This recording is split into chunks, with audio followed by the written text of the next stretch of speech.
Hope you're doing well. Let me see. This is going to be Wednesday, March 29th, just marching through. Spring's coming.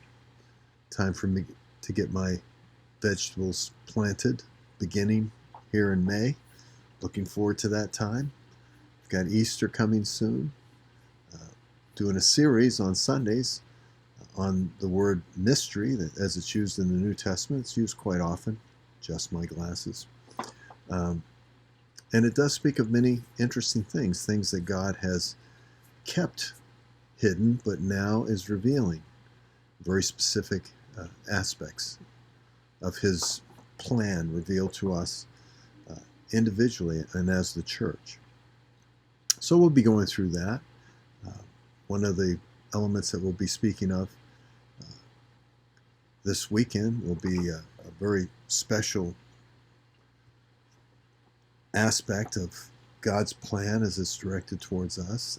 It has to do with the mystery that God held back when it came to Israel and their relationship with the Gentiles. We'll be speaking of that more this weekend. It's a very interesting portion. But I want to just take a moment and continue with the theme that we spoke of on Monday, this issue of the servants are the hero. Probably there's no better example than what we've been sharing on Wednesday nights. We started with just the reward of just simply being loyal. You know the verse in Proverbs chapter 20 and verse 6. There's many a man that will declare his own loyalty. And the word there is covenant mercy, the word that's used for loving kindness or mercy in the Hebrew. It's used many times. It has kind of a broad connotation, but it's the word that's used to speak of God's commitment to be merciful. So there are many people that say that they're rightly related to God's covenant of mercy. They understand and that they're in right relationship with it. But a faithful man, or a man that lives by the truth that God's revealed, who can find that person? And we use the example of Ruth, who was a Moabite, but she committed herself to Naomi, to go where she was going to go, to live where she was going to live, to die where she died, and to be faithful to her. And we know the story there in the book of Ruth, and we'll be speaking of that more tonight. But as a result of that, God not only favored her, but God actually raised up a heritage to Naomi, who had lost all of her children, and that heritage would ultimately be just a couple of generations away from David himself. And here we have Ruth, who was a Moabite, who wasn't accepted among the people of God, actually being included in the messianic lineage. Think about that. Look, and she became a servant.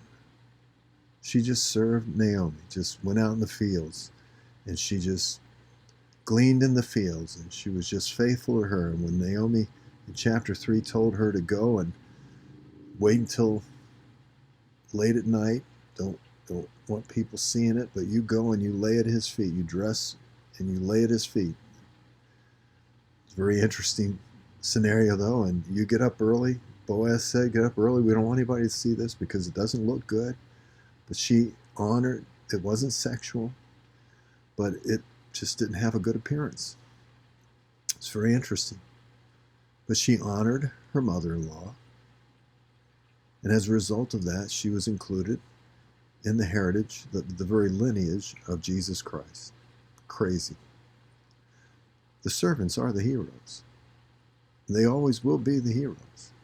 For you and I and everyone else, it'll always be the servants that are the heroes.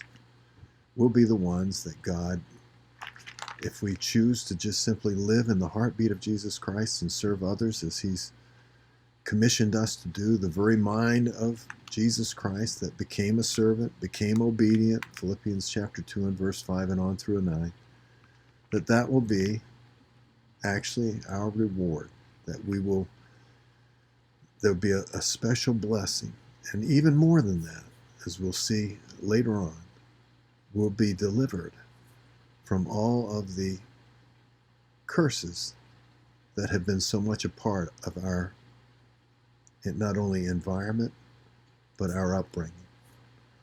I hope today that you'll just think about being a servant.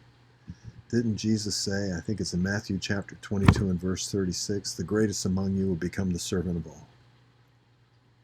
Isn't that what we should be doing? I think so. Till next time, friends, God bless you.